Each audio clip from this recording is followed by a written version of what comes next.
aku ditawarin tas loh 12 juta 12 sama juta. mami katanya, warna merah Gucci 12 juta. Enggak, aku terus Dia beli sama aku. dia beli sama aku kok cuma 6.500.000 saya tawar apa jadi 6 juta kalau nggak salah, ditawar pula jadi 6 juta bukan 12 juta gitu, tas Gucci warna merah. Dan itu pertama dia punya tas Gucci Ya, dia ngatain punya aku tas branded. iya dia di grup tuh maki-maki aku, Davina muka lo miring katanya, pipi lo kayak makan permen dan bla bla bla katanya, lu emang tas brand lu bagus semua, nggak ada yang bagus kali. Ya masih mending aku lah, aku pakai tas brand udah udah 10 tahun lebih, dan dia baru tahu tas brand. Pertama beli tas brand pula tas aku yang dibeli sama dia Tas seharga second. 6 juta second. Dia bilang kan, dia katanya anti beli barang second. Dia bilang kan, dia ngatain nih kita Mirzani katanya suka beli barang second. Katanya dia anti kata beli barang second. Padahal dia pertama kali punya tas branded itu beli tas second punyanya Davina. Nah dia itu panas karena apa? Aku habis beli LV. Aku habis beli LV, beli apa kan? Aku kan ada kan LV ku, LV yang sebelum yang LV aku yang beli apa? Yang baru itu yang beli apa? Yang LP sepatu sebelum itu yang bulat itu ya. Yang bulat itu kan aku udah beli, dia panas. Aku beli Balenciaga, beli LV, beli YXL kan, dia panas, dia iri karena dia nggak punya barang branded sama sekali. Kalau aku kan tipe orang yang kalau aku beli barang branded aku nggak pernah pamer.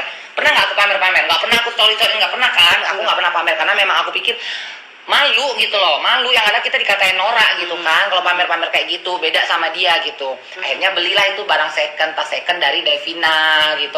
Dan itu gue tahu gini, gue lucunya gini, Aku kaget pas dia bilang jual ke Beb Arun. nah lucunya gini, kan dia nawarin, Neng, Davina tuh katanya jual pre-love tas brandnya, dia bilang kayak gitu kan, dikirimin lah salah satu fotonya tas yang Gucci merah itu.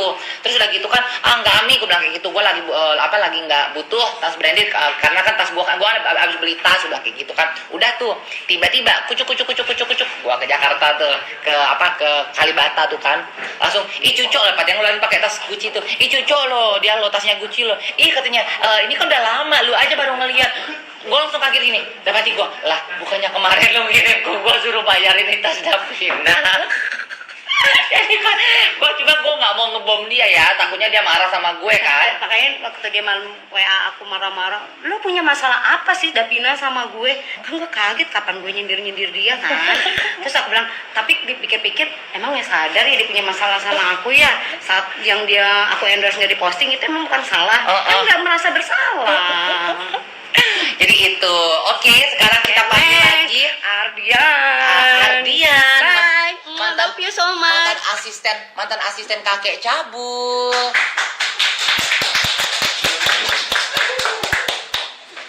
Tembus berapa? Wow, 31.000. Santai, jangan sebut nama. Ya. Jangan sebut nama. Kakek cabul. Mami juga nggak apa-apa, ada Mami Talia, Mami Jenny, Mami Yuli, banyak Mami ya. Gaby, ya, ingat, kontrol. Keluarkan unek-unekmu selama ini. Mau nanya apa dulu nih? Kak Gaby mau nanya apa? Aku nggak perlu nanya, Tentu ya. sebelum aku udah hidup sama dia. Iya. Jadi nggak perlu bertanya. Iya, sini Kak. Kontrol, Sini, Kak. kontrol. Kan mantan Miss, harus kontrol. Kan tadi Bukan masalah itu. acting. Apa sayang? Apa yang harus kita ungkapkan? Bagaimana pendapat Anda saat Anda bekerja dengan dia dan saat kita lagi di Makassar? Cus. Waktu aku di Makassar, Ya. nah, aku itu Nah, waktu pas aku lagi di Makassar, oke, aku kan habis operasi tuh kan. Nah, sama dia itu Operasi kelamin kayak dia. bukan. Kirain habis operasi kelamin kayak Operasi dia. usus buntu. Iya, habis operasi usus buntu tuh. Kan aku nggak boleh ngangkat-ngangkat berat ya kan. Nah, dia suruh bawa aku koper-koper kayak gitu kan. Nah, setelah itu tiba-tiba operasian aku itu sakit. Nah, untung ada Katalia yang pengertian sama aku. Katalia itu baik, nganterin aku ke rumah sakit, ngebiayain aku semuanya dengan Katalia, ngebiayainnya gitu. sebenarnya gini. Jadi pada saat di Makassar itu, aku nggak tahu nih cerita anak ini, ternyata dia sebelum ke Makassar itu dia udah mempunyai kayak benjolan ya di tungkamu ya. Pokoknya di operasianku itu. Oke. Nah pas di Makassar itu, pas besok paginya kita mau pulang, malamnya itu dia ada juga fansnya si Mami lah bilangin dari Iya. Kan aku cinta banget sama dia, sayang banget. Halo, sarangnya opa.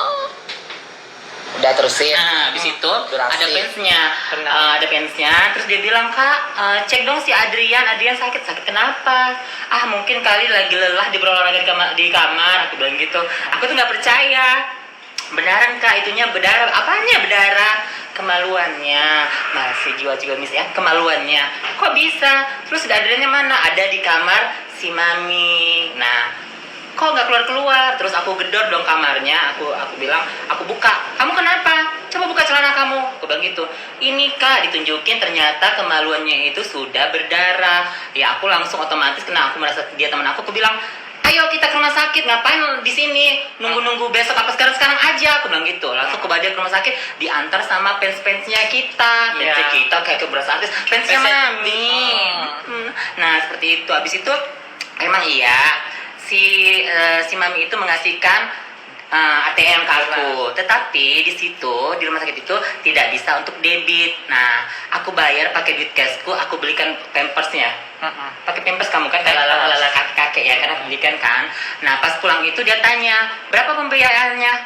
Ya aku bilang begini, gak usah bayar, soalnya dia aku nggak anggap teman juga, aku bilang gitu. Nah, aku itu masih care sama ini anak. Terus aku bilang, kamu jangan pulang aja dulu, kalau enggak dirawat aja di rumah sakit Jakarta. Nah karena aku kan punya rumah sendiri, aku pulang tuh.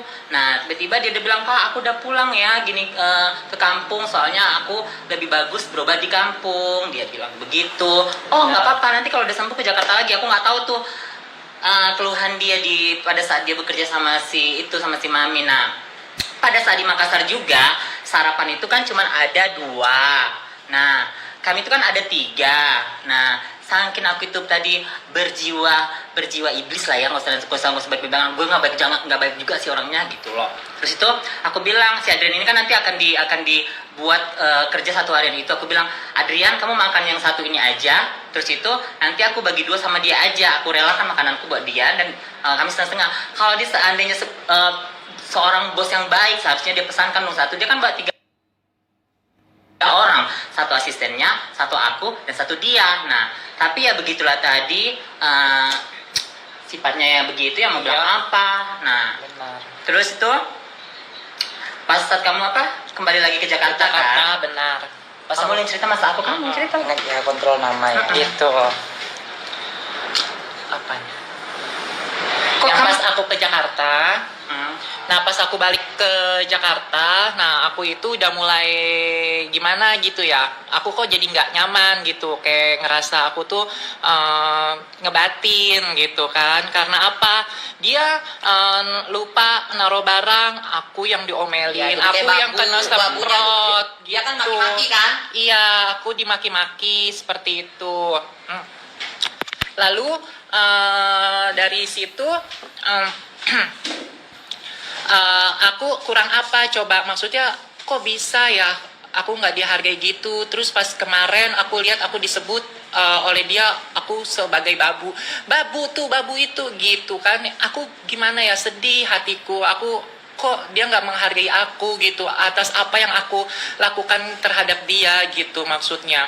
Dan apa juga ya, banyak pokoknya. Makanya kenapa aku keluar, karena aku ngebatin. Sebenarnya aku itu bilang ke dia mau ngurusin BPJS buat adikku beasiswa, tapi itu enggak, cuman aku ngebatin gitu. Yang aku lebih ini lagi sih, aku lagi nyapu, aku sedang nyapu, dia langsung buang sampah sembarangan kayak gitu. Nah disitulah aku ngerasa kayak ngebatin, kok aku seperti ini gitu ya. Nah setelah itu Aku balik tuh kan ke Subang. Nah, udah ke Subang, kalian tahu kan kasusku yang penipuan itu. Nah, yang penipuan aku disuruh pencuri ini segala macam. Jadi ceritanya begini, kalian jangan pada menghujat aku terus. Jadi buat mental aku jadi down gitu ya. Aku jelasin di sini, aku itu bukan penipu. Kalau masa penipu cuma 1,5 juta buat apa? Jadi gini ceritanya. Dia itu kan lagi buka dis ya kan. Dis itu. Nah, banyak chat ke dia, cuman niat aku di situ adalah ngebantuin buat bales chattingannya yang tadinya dia nggak bales, dibalesin gitu kan. Makanya aku di situ sempet shock dong. Udah aku bantuin, udah aku balesin chat, emang transfernya benar ke aku, gitu kan ke aku transfernya. Nah, niat aku hari Selasanya itu mau ke Jakarta mau ngasih mie ini ya. Nah, ini duit dis ini buat jadi Disney kayak gitu. Nah, udah dari situ mungkin si dis ini ngehubungin atau nge-DM kali ya, DM terus biar kebaca kok aku nggak dimasuk ke grup ya, gini. Nah, aku pada saat itu jam 11 malam aku tidur dong, aku nggak tahu ada telepon masuk, nggak tahu ada chatting, nggak tahu gimana kan. Makanya sedih banget di situ kan dibilang penipu gitu. Maksudnya Kasih air ya, kasih air. iya, maksudnya gitu. Jadi aku dibilang penipu lah, inilah. Enggak, aku bukan penipu gitu. Aku bukan menggelapkan uang. Buktinya mana kalau aku penipu? Aku kabur, dan aku kalau misalkan penipu aku nggak bisa ketemu sama Kak Gebi, kata Lia. Sekarang buktinya aku ada di sini kan, karena mereka percaya sama aku adalah orang baik, bukan penipu. Kalian jangan hujat aku lagi gitu kan. Makanya kenapa aku udah gak sama dia lagi, aku ngebatin, jujur aku kerja ngebatin. Terus aku juga dibilang penipu. Di YouTube udah banyak banget, ada banyak banget YouTube, kamu tinggal cari aja asisten Dian gitu, pasti banyak keluar itu tentang aku semuanya. Udah gak usah promosi YouTube, udah bahas yang poinnya aja. Ya udah kayak gitu. Apalagi? Sabar. Kita manusia teraniaya. Udah, Ya udah itu aja lah, aku nggak bisa ceritain semuanya. Udah, makasih ya. Yang sok cantik ya Dian ya. Aku lagi dah. Ini dia Miss Congeniality 2020 Devi Presta. Jangan sampai tinggi di take down. Tapi itu kan kayak MC, boleh dong. Nah, ini aku mau bahas tentang dia bilang katanya tetekku katanya harganya 1.500.000 silikon. Jujur ya, sebelum aku implan payudara, aku pun udah berkali-kali ngomong pas di live itu, aku bilang, "Iya, aku dulu sebelumnya itu silikon." Aku bilang kayak gitu kan. Akhirnya aku kerok dan aku ganti implan. Ya, jadi memang sebelumnya itu ya aku memang suntik silikon tetekku waktu zaman aku masih susah, nggak punya duit sama sekali. Akhirnya diantarlah sama Mami Talia itu ke Thailand dan operasi lah implan payudara pertama kali. Udah lama banget. Gitu ya. Jadi implan tetekku itu sama kayak dia harganya. Satu dokter, satu klinik, satu negara, satu kota ya. Jadi made in tetekku sama made in tete si kakek itu satu ya. Ketawa boleh nggak sih? Boleh. Boleh. Jadi dia bilang teteku harga 1,5. Kalau misalkan kita satu dokter berarti teteku 1,5 juga dong. Terus vagina apa katanya? Vagina gue katanya 24 juta. 24 juta sini deh. Siapa bencong mau gue sponsorin. Kalau 24 juta gue antar ke Malili bebek.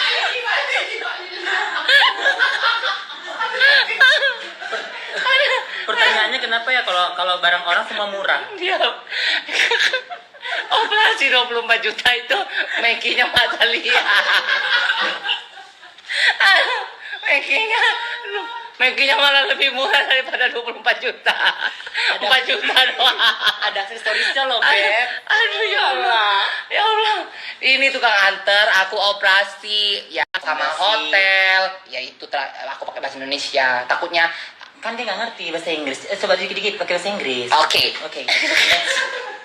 Walaupun kita nggak bisa bahasa Inggris juga.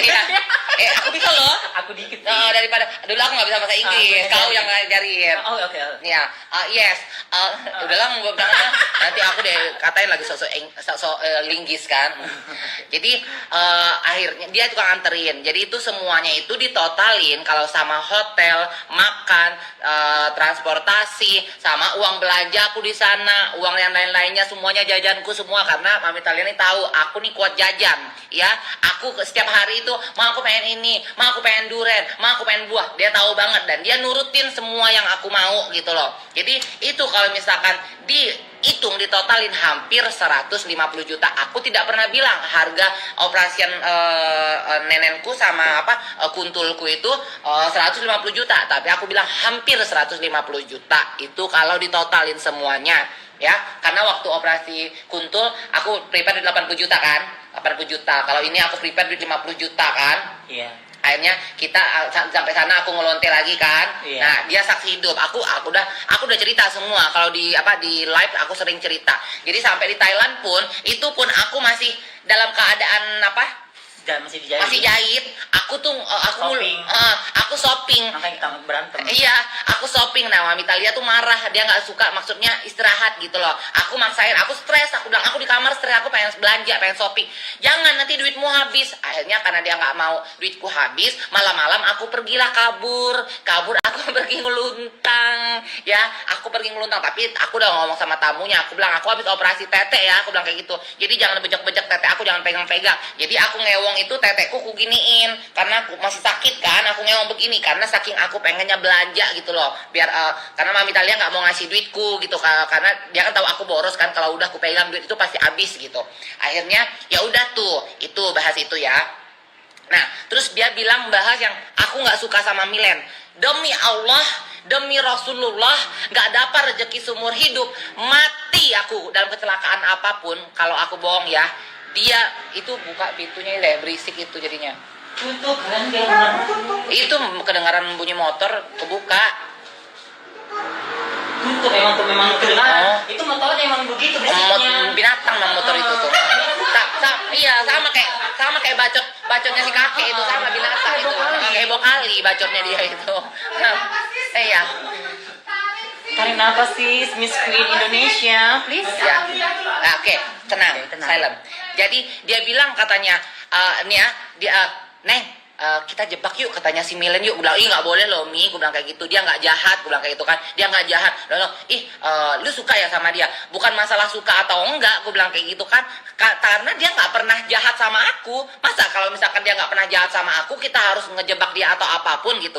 Itu dia yang mau jebak Milen. Demi Allah nih ya, demi Allah nggak ada rezeki seumur hidup. Aku bilang jangan Mi, gue bilang dia nggak jahat sama aku. Dia bilang katanya aku nggak suka sama Milen, makanya Milen di blacklist dari Miss Queen Indonesia. Nah, Milen pun tahu problemnya. Milen pun chat masih ada nih ya. Jadi Milen itu kenapa waktu itu di blacklist? Karena dia nggak fokus. Dia itu masih waktu kecintaan sama bule. Kecintaan sama bule, aku suruh Dek cepetan buat video introduction. Ya, dia nggak buat. Akhirnya pas udah hari H besok harus posting, baru dia harinya buat. Dan dia benar-benar itu videonya nggak masuk untuk kategori video introduction karena nggak nyampe 1 menit juga. Akhirnya disitulah dia didiskualifikasi di blacklist. Tapi insya Allah Milen tahun ini turun ya, Miss Queen Indonesia ya. Jadi itu alasannya. Dia bilang katanya aku nggak suka sama Milen, makanya katanya Milen itu nggak aku masukkan dalam Miss Queen. Ya dalam Miss Queen itu Milen tahu sendiri nih. Milen minta maaf sama aku, ada kok chatnya. Nih ya, nih.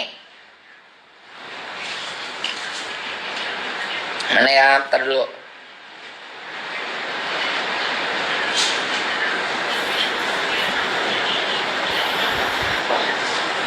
Nih.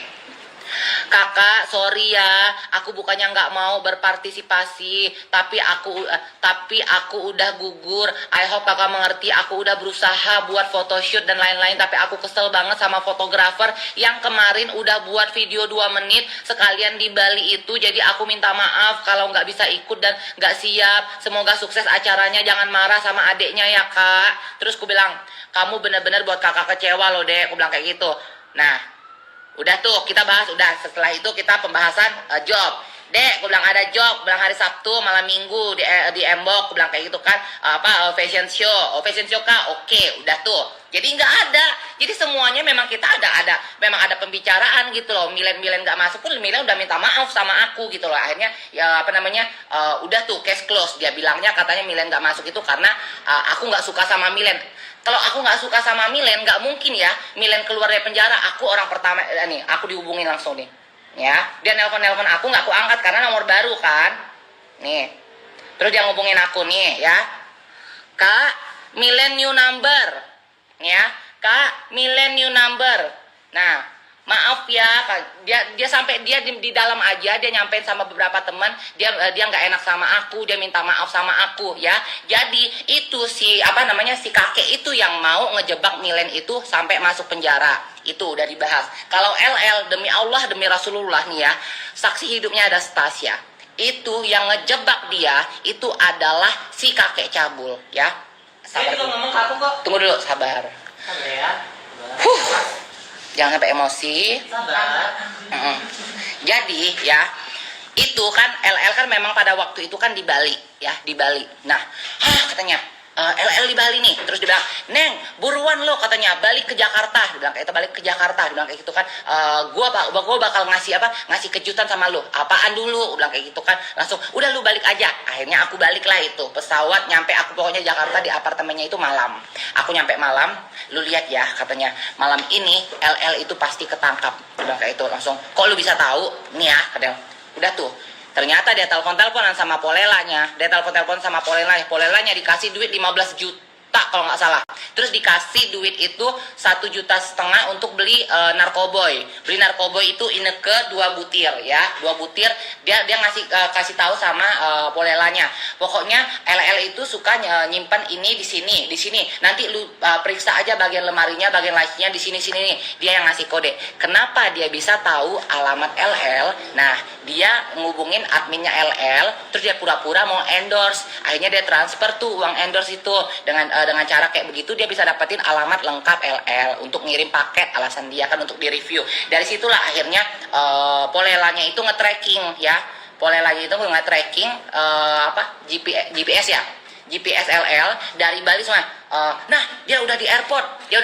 Buruan katanya. Nah, dia udah sampai di apartemen gua. Jadi di tracking ya. LL dari Bali sampai ke airport, sampai ke Jakarta, sampai ke apartemennya semua di tracking. Kenapa? Makanya itu pas LL udah di apartemennya, berapa jam kemudian tiba-tiba Polela datang. Padahal LL itu udah lama banget tidak pernah pakai namanya itu Ineke.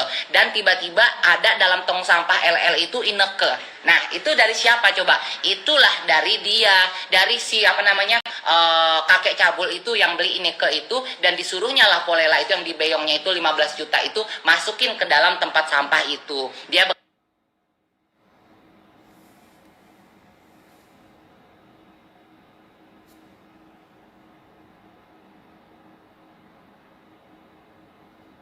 adalah Nikita. Saksi itu dibayar 30 juta, tapi enggak, dari aku dia minta sumbangan 5 juta loh, Mi. Hah? Dari aku 5 juta loh. Dari yang lain kan? Ya, jadi dia minta sumbangan termasuk sama aku. Dia nelpon aku malam-malam, minta sumbangan. Terus aku bilang, Mi, aku lagi nggak ada duit banyak karena aku lagi banyak kebutuhan. Aku bilang kayak gitu kan. Ya udah berapa aja deh. Dia bilang kayak gitu. Ya udah aku transfer 5 juta ya. Aku bilang kayak gitu kan. Udah gitu, aku nanya tuh, ini dia buat apa sih? Aku bilang kayak gitu, buat nyuap apa? Nyuap. Ternyata dia mau nyuap saksi itu supaya membuat kesaksian kalau dalang dari pemukulan itu adalah Nikita Mirzani. Jadi dia pengen banget menjarain Nikita Mirzani, ya. Tahan, ntar dulu.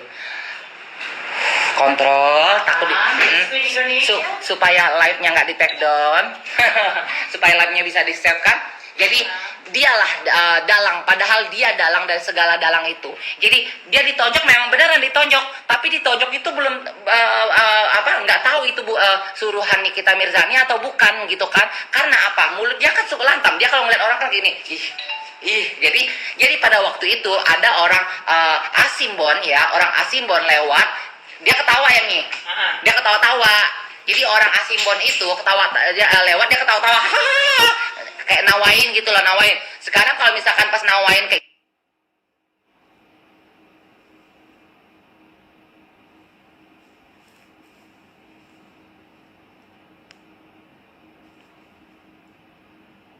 ketawa-tawa kayak nawain gitu lah, nawain. Sekarang kalau misalnya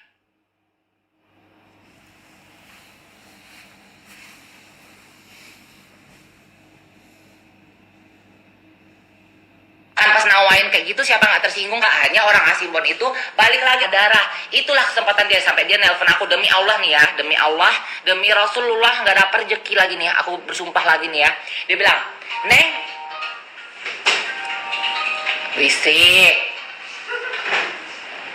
Neng, dia bilang kayak gitu, lu tunggu aja ya katanya, Nikita Mirzani katanya pasti akan dipenjara, dia bilang kayak gitu. Lah, dipenjara gimana? Aku bilang kayak gitu. Langsung, lu tenang aja katanya, lu lihat aja ya katanya, dia pasti dipenjara, bilang kayak gitu. Ah, udah Mi, gue nggak mau ikut campur, gue bilang kayak gitu kan, karena memang posisi kan aku udah nggak mau ikut campur hal-hal dia ngetek aku, mention aku soal Nikita Mirzani, aku nggak mau ini gitu, nggak mau nggak mau repost atau apapun, karena memang aku pikir aku udah di Bali, aku udah tenang dan aku udah tahu sifat busuknya dia gitu kan. Udah tuh akhirnya dia ternyata nggak tahu ada apalah, semua ini akhirnya terbongkarlah, dia nyuap saksi itu untuk mengatakan, untuk bersaksi kalau Nikita Mirzani adalah dalang dari pemukulan itu. Nah, itu untuk Nikita Mirzani. Kalau masalah sama gue, mungkin udah pada tahu itu masalahnya tanah ya, awalnya masalah tanah. Jadi dia nawarin tanah di Puncak, satu kaplingnya itu 35 juta.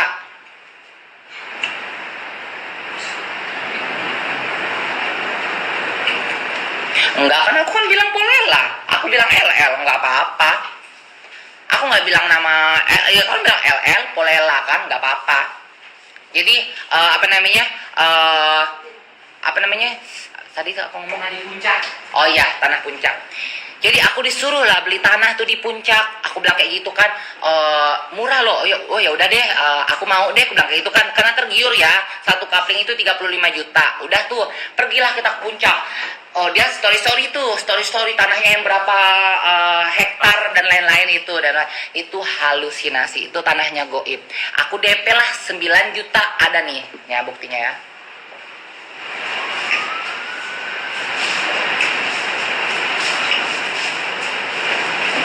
Ya, 4 juta, 5 juta ya, buktinya 4 juta dan 5 juta, berarti 9 juta DP ku masuk. Aku tungguin, kok setiap bulan gak ada tagihan sama sekali nih, gitu kan, mana nih tagihan? Ternyata itu udah sampai setahun aku tungguin, ternyata itu tidak ada tagihan sama sekali. Itu tanah tidak ada, jadi itu tanah goib, bener-bener tanah goib ya. Jadi itu tanah nggak ada sayang. Jadi tanah ada story itu tanah orang yang mengatasnamakan itu tanah dia ya, itu tanah goib, itu yang urusan tanah. Terus udah aku pikir udahlah, lu nipu gua uang segitu, oke. Aku masih bisa ikhlasin ya, tiba-tiba dia nipu aku lagi. Neng, buat PT dong, lu kan mau bikin perusahaan, lu mau ngeluarin brand, jangan kasak kusuk, jangan berisik, di kamar aja sana. Jangan lu kan mau bikin brand, dia bilang kayak gitu kan, lu harus punya PT, dia bilang kayak punya biar lu ada company untuk ngejamin brand lu itu. Udah tuh, akhirnya aku disuruh bikin PT, berapa Mi? Dia bilang kayak gitu kan, 50 juta katanya, 50 juta. Ternyata itu harga PT cuma 8 juta. Jadi dia ngambil untung itu 42 juta, yang katanya aku itu adalah anaknya, anak kesayangannya yang gak bakal pernah berantem. Aku ini adalah katanya buntat emasnya, berliannya bagi dia ya, karena kan memang aku yang membuat dia terkenal kan. Tanpa GB Vesta dia nggak akan dikenal sama orang gitu kan. Itu jadi aku ditipu. Dari situ aku mikir, oke, udah cukup gitu kan, enough nih. Aku udah nggak mau lagi kenal dia, aku nggak mau lagi berteman sama dia, udah cukup sampai di situ. Tiba-tiba aku dengar lagi omongan ya, omongan dari dia ngomong, Kak, masa katanya si kakek bilang kakak bentak-bentak si ayah, depan ayahnya langsung, pas ada ayahnya. Ayah, kakak pernah nggak bentak ayah? Nggak pernah kak, marah aja nggak pernah kata ayah. Ayah tahu kakak tegas sama ayah untuk ngedidik ayah, tapi nggak pernah ngebentak ayah dan nggak pernah marah sama ayah.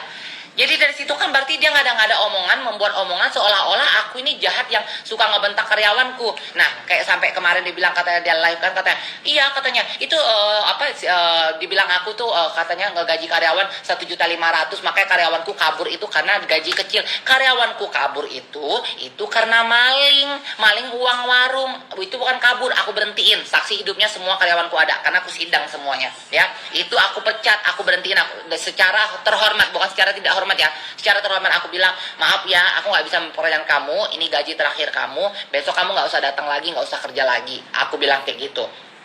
Nah terus pas yang dia ke Bali, aku bilang sama Mami Talia kan, aku bilang, Mak masih ada chatnya kan nih, aku bilang apa Mak, kamu masih ada nggak? Udah aku hapus. Aku masih ada, ketemu. aku masih ada, iya, aku nggak mau ketemu, Tapi aku nggak mau ngasih ke toko siapa-siapa. ya.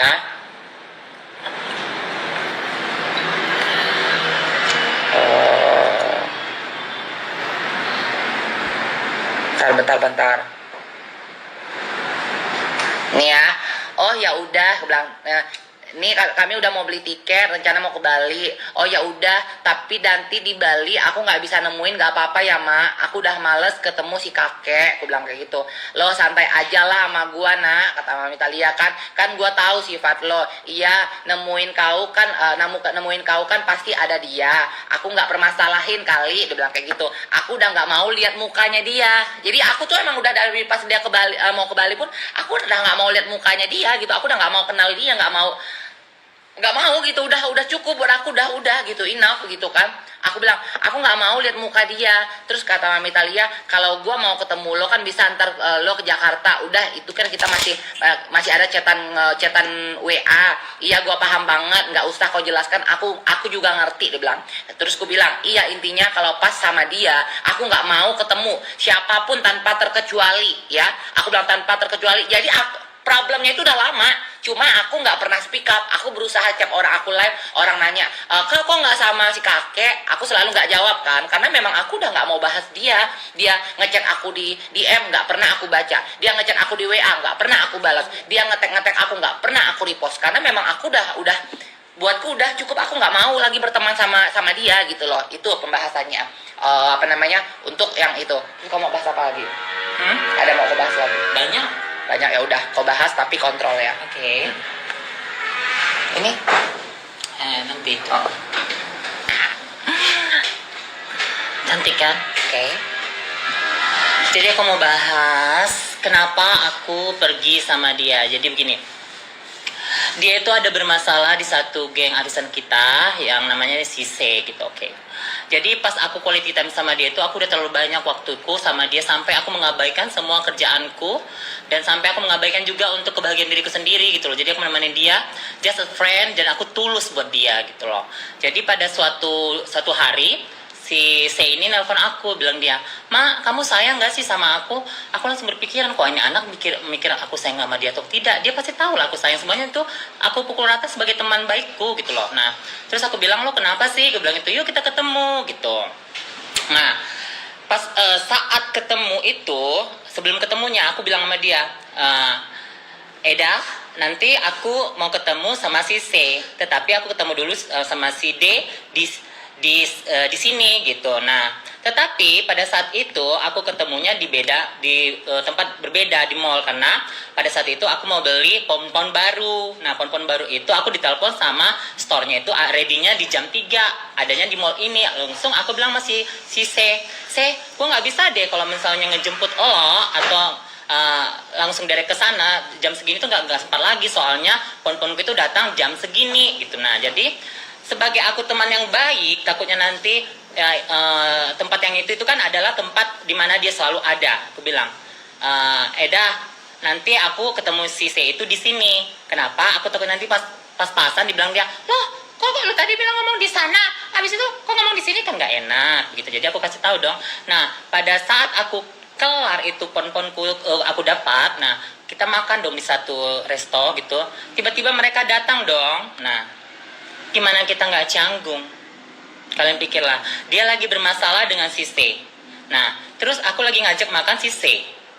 Nah, aku berpikir, oh ini anak kayaknya menguji sifatku gitu loh.